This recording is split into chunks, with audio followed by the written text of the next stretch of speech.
Hey Holly, alright, so with this, we're going to put this away because where we're going is Atlantis or Lemuria, right here. So what it feels like is I'm looking at someone who is a traveler between, and it's interesting because, you know, when we learn things in our life, it's easier to, I guess, like, what's it called? Like, so we're going through our life and we're collecting, you know, everything we do in life, we're collecting data. It's all going into the library in our mind, right? So it's like knowing this is going to unlock something. And it's like when we know about something, when we like figure something out in our life, then it's easier for it to kind of like come up and be incorporated into other aspects of our life because now we are conscious of it. I guess that's what I'm saying, is when we're consciously aware of new information, or not new, but even like a remembering, you know, because we already know everything. It's just about remembering. So it's kind of like this feels like we're looking at a conscious remembering that will be coming up for you if it hasn't started hitting already. And it's interesting because it's the kind of thing where you don't realize it until it already happens and you're living your life and you realize you've incorporated this piece into your life, and it feels like it's very natural. It feels like you've done it before. And when you're on your spiritual journey or whatever you want to call it, and when you start to kind of like really grasp and believe truly in certain concepts like reincarnation, like if you really believe like reincarnation, other lives, things have happened, then you'll be able to understand the feeling more when you shift into a reality where all of a sudden you're incorporating these things that are a part of your life that you feel like have always been there. You're like, oh, okay, I'm doing this again. So like, for example, these readings I'm doing. Yeah, in another life, maybe I wasn't doing like the readings with this specific deck, but in other lives I have been psychic or in touch, or I've done hypnosis, or, you know, it basically use my voice for guided meditation, but in another kind of way, you know? So for me to start doing this at the time in my life when I started doing it, I didn't really understand that I've already done this. This is something I already knew in my soul, but it's just like kind of shifting into my conscious my conscious reality. I'm understanding what's happening when it's happening. So I'm giving you that example because it feels like there's something coming up for you if you haven't already, or it's just starting, or it's about to, where you're going to start to your reality around you. It's going to take on a new element. And it's going to feel natural, and it's going to be incorporated into your life. And you're going to realize, oh, I already know this. Like, my soul knows this. That kind of thing. So I feel like we're jump-starting that with this reading. So let's get into it. Like I said, Atlantis, Lemuria, you're going back and forth. And another reason I was bringing that whole concept up is because this actually came into my awareness very recently, that Atlantis and Lemuria were there at the same time.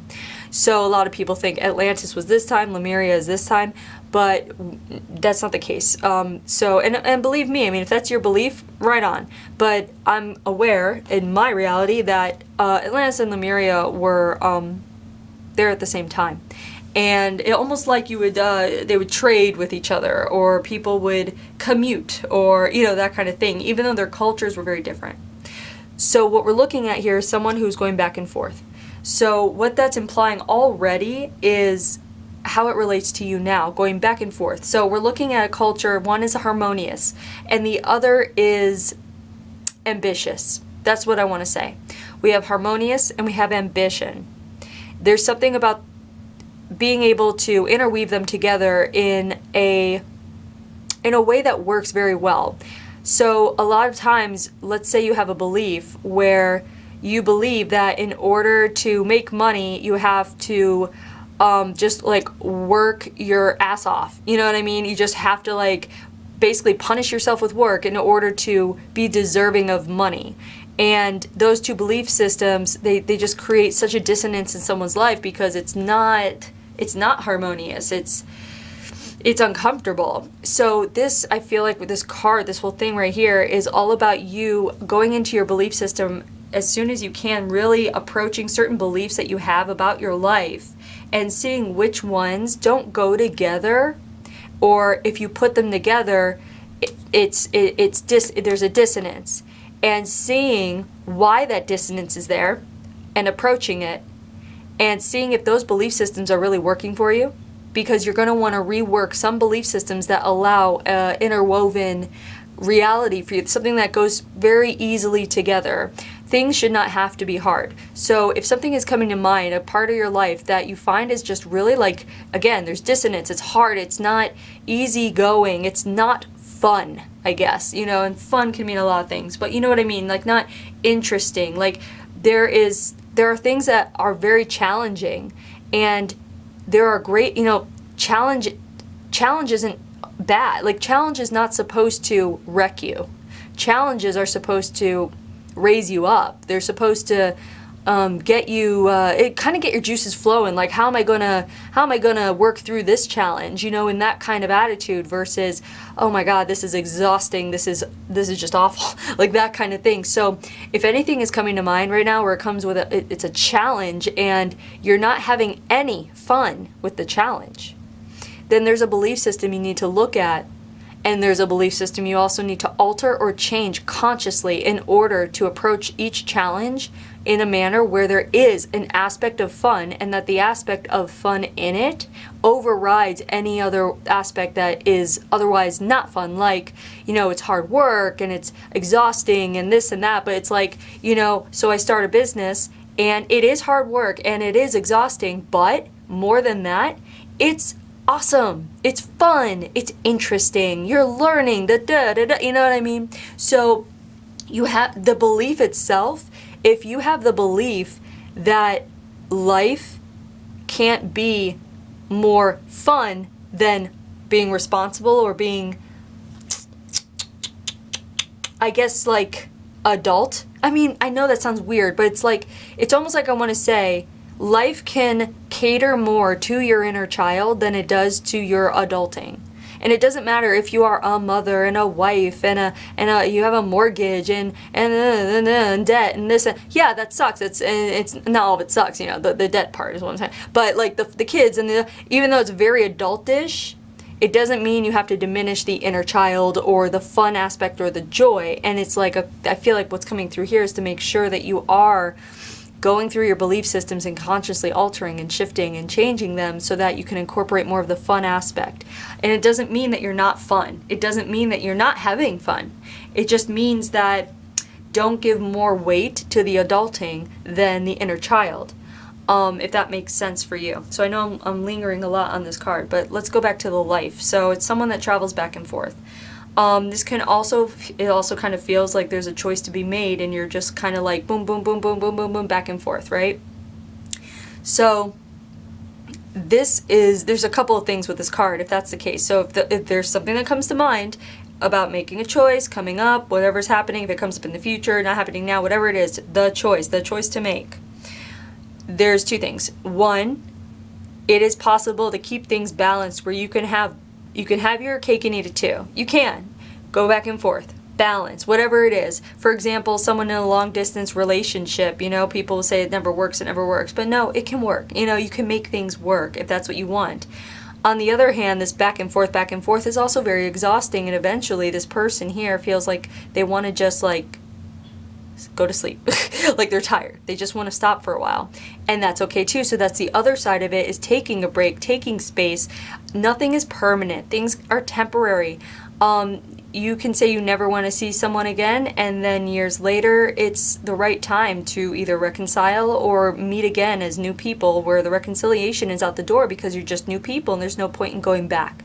So this is also talking about forgiveness of certain things. So I feel like that's also a concept coming up, forgiveness. There's something about forgiveness, something about a choice, forgiving someone for choices they have made. If someone is coming to mind right now, that's the person we're talking about. But there's something very powerful in forgiving someone for making the choice they've made. What it feels like is like, the example I'm getting is like if someone were to cheat on you, you have a choice. You can either, you know, not listen to them, throw them out, no more, never again, or you can listen to them. You can hear maybe there's a part you played in it, not about you know, not like, oh, it's your responsibility, like it's your fault, like no fault, but like seeing how everything affects everything, seeing how other people are individual and on their journey, and people make choices too, and it's kind of, I don't know, and I'm not saying anyone's cheating on you or anything like that. Not saying that. That's what's coming up in my mind. So it could be they're using my library in order to give you the very best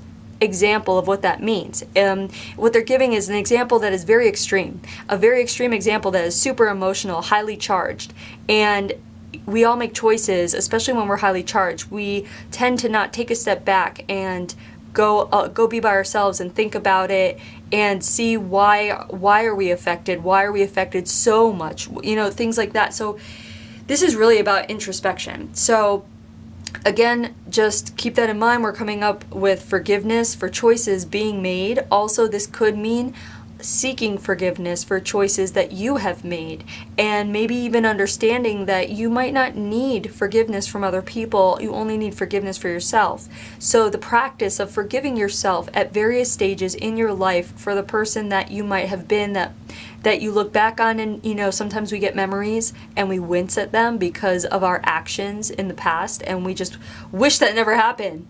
But that's very human and very normal, and it's just a lesson. So if you can forgive that aspect of yourself, the 15-year-old Holly, you know, like whatever it takes, forgive every aspect of yourself. Every time a memory comes up that makes you wince or makes you embarrassed or makes you wish you did something else or whatever it is in your past, that is an opportunity for you to forgive yourself. And I feel like that is very important. So keep that in mind. And we're going to go to the next card, and maybe we'll get some more information coming through about this aspect in particular. And remember, take everything with a grain of salt. And if it doesn't, match up with you, just tuck it in the back of your mind for when in the future, if something comes up and then you remember this, that's what this is for too. So keep that in mind. Now, what you do with the majority of your time, this is the Nomad card. So that makes a lot of sense. We're seeing someone traveling back and forth, which, by the way, you ought to know, I've never got that before. I've only ever gotten someone who's from Atlantis or from Lemuria or from some place, or you know what I mean? Never like back and forth, which was really cool. So the Nomad card talks about how you have your 2 feet planted in 2 very different worlds. Does that saying ring a bell in your life at all? In your mind, do you feel pulled one way and pulled another way? Do you sometimes feel like one person and other times feel like a completely different person? Is there something inside of you that feels like sometimes it just wants to come rearing out? Is it like, you know, is your day-to-day life where you have a schedule and then there's a part of you that's like, I want to go party, you know, like something like that. And that might not be the case, but a piece of you that is not being explored and not being expressed, that piece needs to be explored and expressed in some way. It doesn't mean... The reason a lot of times it feels like there's a repression of a certain aspect of ourselves is because we're scared of what it might do to the status quo. And in this case, this is a message for you to drop that fear and truly express and interact with that aspect that you might feel like you are holding back. Certain aspects a lot of women hold back could be very sensual and sexual and erotic. A lot of times we like to repress these, not like to repress them, but we're taught to repress them, or in the life that we're living, they're not, I guess, acceptable for some reason, whatever it may be. I'm not necessarily talking about those aspects for you, but if that connects with you in some way, then we are talking about that. But there might be other aspects in you, like an aspect of you that just wants to go leave everything behind and travel. You know, these are aspects that need to be accepted, talked to, forgiven, loved, understood. Make sure that you are not in denial of a piece of yourself, even if that piece of yourself you don't like very much, and that's okay, but you gotta learn to like it because it's a piece of you. So this is a message for you to learn to love every single aspect of yourself, and that does not happen overnight, okay? And I'm very sorry if this is a little too serious for you, but it's just, that's the thing, that's what's coming out tonight, so bear with me.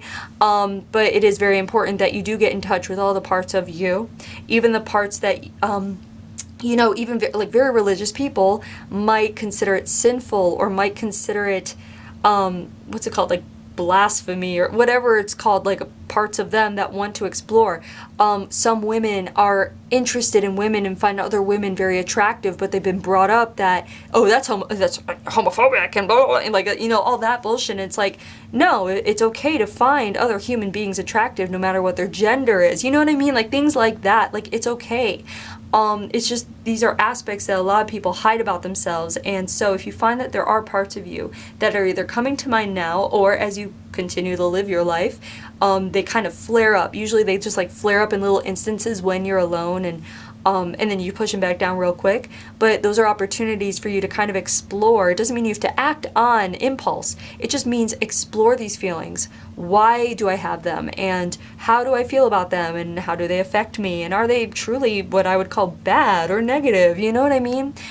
Because there isn't a negative part of you. Even, you know, people have thoughts of killing people. People have thoughts of terrible, terrible things. Rape, this, that, you know, and it's like, you're human. You're going to have thoughts. You're going to have feelings. You're going to, you know, we're exposed to so much in the world. Don't deny yourself any aspect of yourself. Again, it doesn't mean to act on the impulse. It just means to become more comfortable approaching certain parts of yourself that might be very uncomfortable for whatever reason. Maybe it's how you grew up, or, you know, what you were taught, whatever it is. The more you're able to accept these parts of you, not act on them necessarily, but, you know, maybe you do want to act on them, but, you know, it's not about acting on them. It's about understanding that you are a very complex creature, and it's okay to explore yourself in that way and better understand yourself. Because what comes on the other side of understanding all the aspects of yourself then is starting to really understand everybody else and being more accepting and loving, and that's where we get this whole law of one and connection to all. So that in itself connects you more fully to God or source or whatever you want to call it, okay? So keep that in mind. Now, the Nomad card is also representative of someone that might like to travel. Maybe you're just someone, maybe you need to get out. Have you been feeling like you need to get away? Do you need to, here, wait, let me fix that a little bit. Do you need to take a trip? Like, go take a girl's trip. You have girlfriends, go. Like, get out. If you feel the need, like you need some time, go take it. You know, kids can be babysat. Husbands or boyfriends or whatever can go hang out and do their own thing. You know what I mean? Like, make sure that you are getting out and feeling that sense of independence and exploration. That kind of thing, if that's hitting you, okay? Don't deny that part if you need it. Now, let's go to the first important day here. So this is there is death in this place. So we're looking at something happening. Someone is dying. This is the soulmate card. And this is the horror card. Okay, so I want to see what's happening here. Okay, so what we're seeing here is we're getting you at, feels like it's at the end of the civilization as we know it. So I think everyone that's heard of Atlantis has heard how it self-destructed. When it self-destructed, Atlantis, it rippled effect. It had a ripple effect. So that also encased the neighboring countries and lands and things like that. So if you look at it that way, what it feels like is that we're looking at the death of many of the community, not everyone, because there were people, there were great amounts of people actually that got inside, got underground, got away, were far enough, all those good things. And you're part of the group that survives. However, it feels like almost everyone's really just wiped out. And so that's what we're looking at, is a day where you are seeing massive destruction. So if you find that you are triggered by these mass shootings lately, if you're triggered by when you hear about like the Holocaust or, again, mass killings, if those are things that trigger you, that when you read about them or you see them, they touch something very deep inside you, make you cry, make you emotional, or maybe you can't even bear to hear about it. Maybe it's too much. If that's the case, this would be a connection here. This would also mean that it feels like you're here during this time as a light, because there is so much mass killing and mass real effed up stuff going on, that it feels like your energy is here to balance it the other way. So you're a light in this kind of darkness, and it feels like it is a continuation of the purpose you took on in this life, because it feels like that's what you were here for, even though of course you're born, you don't know that basically the world's gonna end. But yet here you are, and it's happening, and you're there for it, and you're a survivor because part of your purpose, the larger part it feels like in this aspect, is meant to help the survival, the what's it called? The carrying on, the surviving, the helping the people move on. There's a lot of knowledge that you have. It feels like very basic knowledge when it comes to survival aspects. So if you've ever been interested in learning survival techniques, if you're someone that has a backpack ready to go in case there is a nuclear whatever, you know, like some weird stuff like that. If you've ever been interested in camping, in Girl Scouts, in the Eagle Scout, you know, like that kind of thing where like survival techniques, you find them interesting, that would be a big connection actually. And if not, that's fine, because this also is about the emotional survival too, giving hope to people. If you find that you are someone that gives hope to people, if you find people coming to you, even, I do want to say even like older people coming to you, for just like the company, and you might not even know why they're there, or there's no really reason, you know, behind it. Maybe they're not like, oh, can we talk about this? Can I come over and can we talk about this? Maybe it's not like that. Maybe it's more like they're there and you're just together and it's because of your energy. So there's something very hopeful in your energy that you emit. So just know that, and when you're aware of that, you can actually just brighten it yourself when you're consciously aware. There's a lot of power in being consciously aware of your gifts and your ability and your energy and your own, you know, your own power. So it's almost like a message for you to start to get in touch, if you haven't already, start to get in touch with that energy, that part of you. Okay, there's something else. Let's see, so soulmate. Okay, hold on. So it feels like you have a partner, and it also feels like the partner made it, but everyone else did not. So it feels like we're looking at parents and siblings and neighbors and friends just not making it. We are looking at you do get your one person with you. It's like almost like a gift, a blessing. That's also a message in you to make sure that, you know, you make sure you realize that there are blessings all around you in abundance at all times, even when it doesn't feel like it, to find those blessings where you can, finding the silver lining. That's going to help you get through whatever is bothersome in your life lately, whatever comes up that might bring you down. Always look for the blessings. It's not about being in denial of the bad parts of life or the parts that are hard, but it is about recognizing that it is balanced out and that you have the power to balance everything out. I want to say balance in itself is a really big theme here, and I want to like kind of leave you with that, like balance. What does balance mean? Has balance been coming up lately for you? Have you been seeing the word balance, like in any kind of way? Balance. I'm just putting that there for you. So we're going to go to the next important day here, and this is trauma. So we're looking at trauma, and we're looking at child. And we're looking at the feelings of joy. So what we're looking at is you are being witness to it almost feels like the first birth since the disaster. And this is a big deal. I'm getting goosebumps right now. This is a very big deal. The first birth of the disaster. By the way, I didn't mention this is a man. We're looking at a male aspect here. So you're not giving birth, but it almost feels like it's your child, or it is the child of the group you are with. It feels like you're with a small group of survivors kind of thing. But it feels like you have great involvement in the birth of the child. And from here, it's almost like this child is the hope. This is the rebirth of civilization. This child represents just so much and everything. And it almost feels like it's more about the representation of the child than the child itself. So it's almost like a message for you to understand you don't need anything more than the feeling of hope, than the feeling. The feeling is where is the most important thing, not the thing itself. It's like the feeling of inspiration, the feeling of hope. As long as you can have these moments of bliss, moments of clarity, moments of inspiration and hope and love and joy, just these moments, these nuggets, those will balance out any of the darkness. And those are the things to focus on. Those are the things to flow your energy towards. That's what it feels like we're talking about here.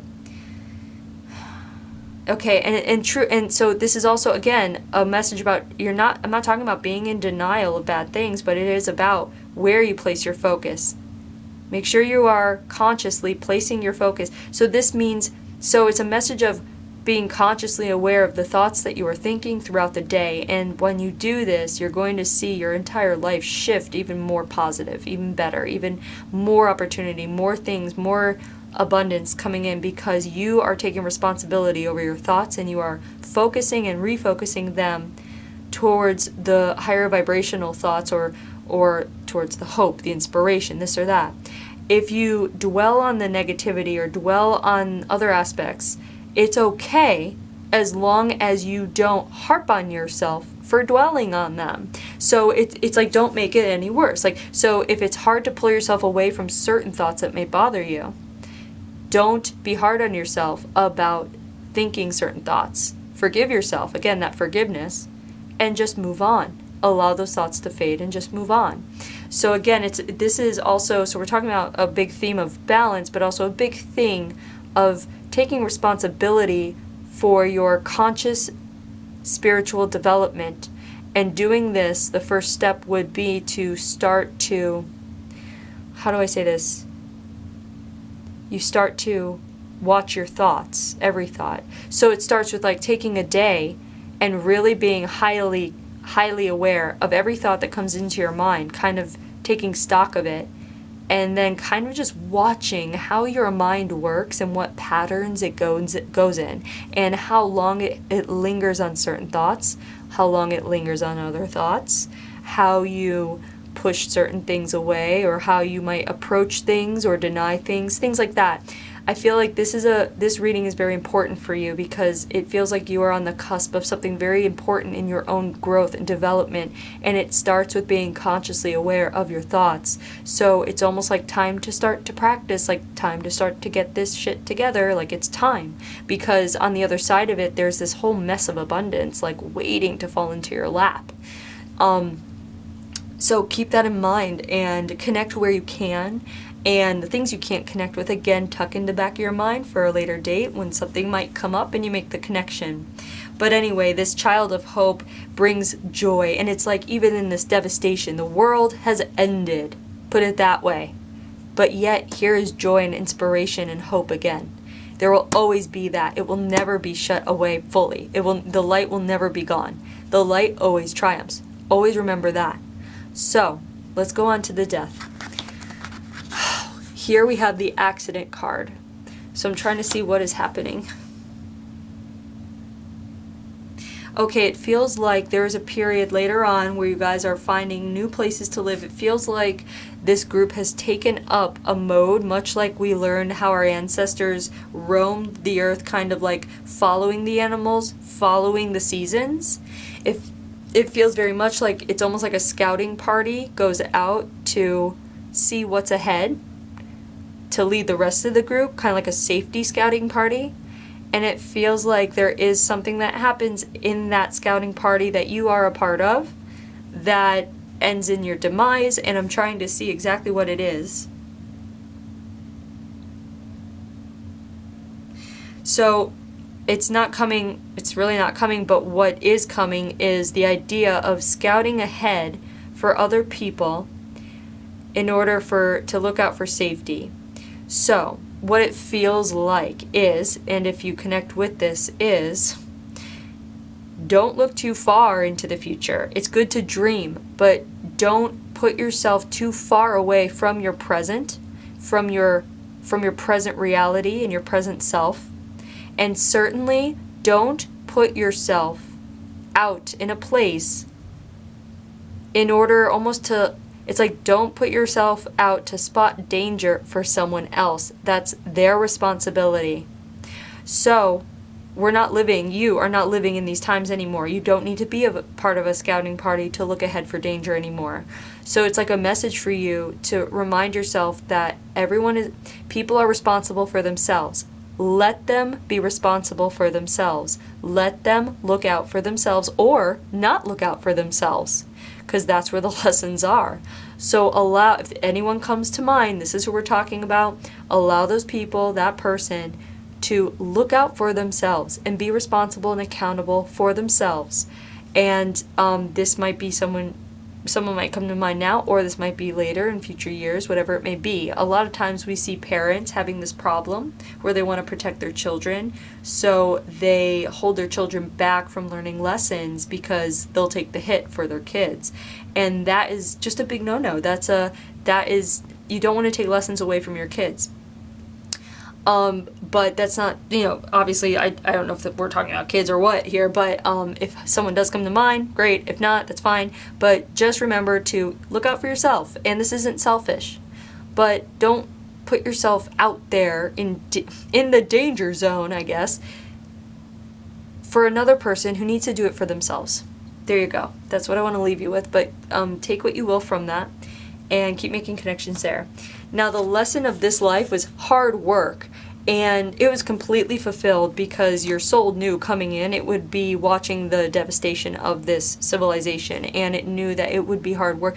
There was hard work started from the get-go. Traveling back and forth was getting exhausting.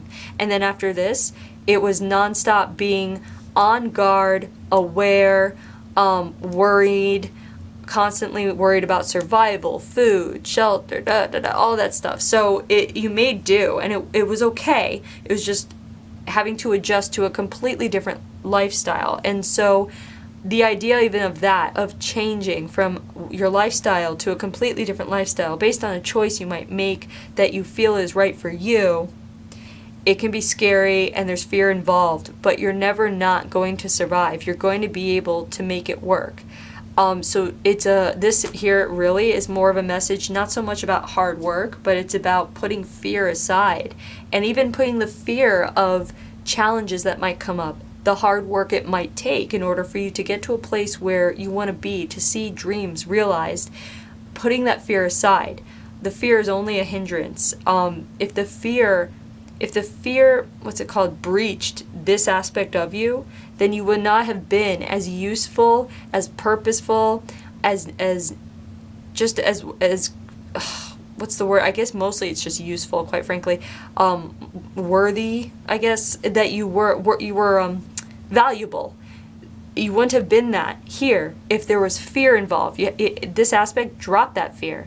So it's a message for you too, to continue on in honoring this aspect of you and not picking up on any more fears, letting them go. You already have the capability of letting them go. You know how to do it on a soul level. So continue that practice and keep it going, or remember it and start it up, because the fear is it doesn't suit you. It's not going to serve you. So drop it. You're going to be supported. Everything's going to work out fine in whatever way that it happens, and whatever choice is being made, whatever it is, it'll be fine. Drop the fear. The fear is taking up space. That space can be used for things that better serve you, like hope, inspiration, balance, things that we talked about here. Okay? So anyway, I know that was a bit heavy, but there is your past life here, and I hope you enjoyed it. I hope you were able to make some connections at least. And thanks for letting me read you, and I will be in touch soon. All right, bye.